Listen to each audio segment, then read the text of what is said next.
In December 2007, the United States entered into the longest recession it's been in since World War II. Because the economic downturn was so severe, the recovery since the end of the Great Recession in June 2009 was slow, according to the Federal Reserve Bank of New York. But how is the nation as a whole doing now compared with where it was 10 years ago? At the start of the Great Recession, GOBankingRates looked at economic trends to find out how well our nation has recovered. Stay tuned to see how the U.S. has changed since the Great Recession. Unemployment has dropped dramatically. The highest the unemployment rate climbed during the Great Recession was 9.5%, according to the Bureau of Labor Statistics. However, the percentage of unemployed workers continued to climb even after the end of the recession. The unemployment rate hit a high of 10% in October 2009 and didn't fall below 9% until October 2011. Now, unemployment in the U.S. is the lowest it's been since 2000. As of December 2017, the national unemployment rate was 4.1%. But some states have higher unemployment now. Not all states have recovered from the Great Recession as well as the nation as a whole. The unemployment rate is actually higher now in 10 states and the District of Columbia than when the recession started. Alaska has the highest unemployment rate of any state, 7.2%, up from 6.4% in December 2007. Its high unemployment rate and debt per capita make Alaska one of the least recession-proof states, another GOBankingRates study found. Labor force participation has declined. Although the unemployment rate has dropped dramatically since the Great Recession, the percentage of Americans in the labor force has fallen. In December 2007, 66% of people 16 and older were employed or looking for work, according to the BLS. As of December 2017, 62.7% of the 16 and older population was in the labor force. Part of the decline in the labor force can be attributed to baby boomers who have retired, according to the Pew Research Center. But there also are Americans who've given up on being able to find a job and have dropped out of the workforce.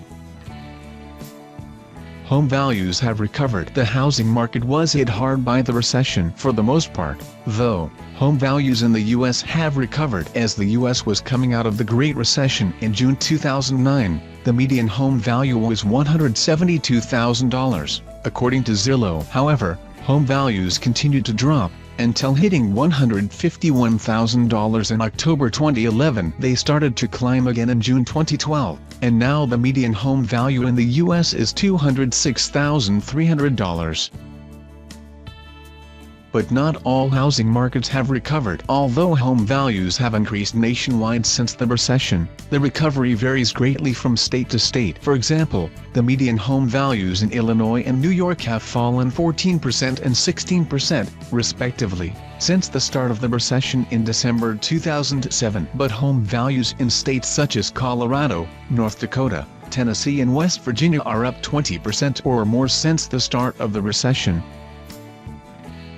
Wages have risen nationwide. The average hourly wage has increased 17.4% since the Great Recession. In May 2008, about 6 months into the recession, the average hourly wage was $20.32. As of May 2016, the average hourly wage had risen to $23.86. But wage increases haven't been as big in some states. Nearly half of the states haven't seen wages grow as much as the national average increase of 17.4%. Michigan has had the smallest increase, 10.4%, followed by Idaho, with 12.3%. The biggest increase has been in North Dakota, where the average hourly wage has jumped 34% from $16.90 to $22.66. In fact, another GOBankingRates survey found that North Dakota is one of the best states if you're unemployed and want a job. The job market has grown. The job market has grown since the recession, but it's been slow. It took until April 2014 for employment to reach its pre-recession level, according to a report published by the Brookings Institution's Hamilton Project. But the total number of jobs in the U.S. is now higher than before the Great Recession. As of 2016, there were 156 million jobs compared with nearly 149 million in 2006 before the recession began, according to the BLS. Some sectors are still struggling. Despite overall growth in the job market, the recovery hasn't been industry-wide. The service sector, especially educational and healthcare services, has seen the most growth in the number of jobs. But employment has declined in industries such as mining, construction and manufacturing, according to the BLS. A smaller percentage of real estate loans are delinquent. During the recession, the percentage of residential property owners who fell behind on loan payments grew, but delinquencies didn't peak until the first quarter of 2010, when the rate was 11.5%. Now, residential loan delinquencies are a fraction of what they were in 2010. As of the third quarter of 2017, the delinquency rate was 3.62%. Credit card delinquency rate is lower but on the rise again. The percentage of consumers who fell behind on credit card payments hit a high as the U.S. was coming out of the recession. In the second quarter of 2009, the credit card delinquency rate was 6.77%, according to the Federal Reserve. By 2015, the delinquency rate had fallen to 2.12%, but credit card delinquencies have been on the rise again, which could be a warning sign that another recession is coming. As of the third quarter of 2017, the delinquency rate was 2.53%. Household debt is at an all-time high. The total amount of debt owed by Americans is higher now than during the recession. Household debt hit a high of $12.68 trillion in 2008, according to the Federal Reserve Bank of New York. However, it passed that mark in May 2017 and hit $12.96 trillion in the third quarter of 2017.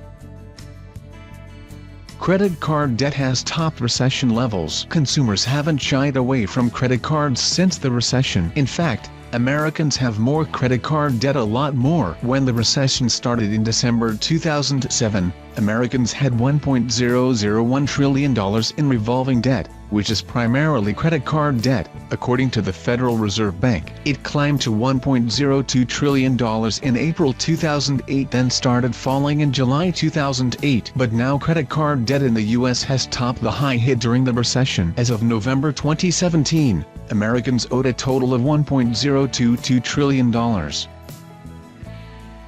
Student loan debt has soared. Student loan debt has soared since the Great Recession started. In the fourth quarter of 2007, Americans had $589 billion in student loan debt, according to the Federal Reserve. As of the third quarter of 2017, student loan debt had reached $1.48 trillion.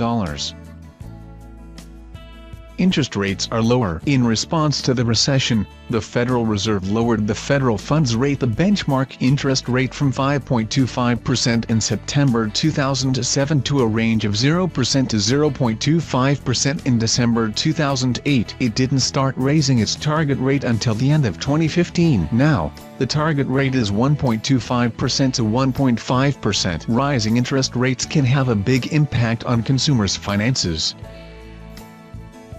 Stocks have soared but are now falling. The stock market tumbled during the recession. The Dow Jones Industrial Average was trading above 13,000 in December 2007 but dropped below 7,000 by March 2009. But it's been rising since then and was at a record high of 26,616 on January 26, 2018. However, stocks were falling hard as of early February. The Dow dropped 1,032 points on February 8. And CNBC reported the following day the Dow was headed for its worst week since October 2008.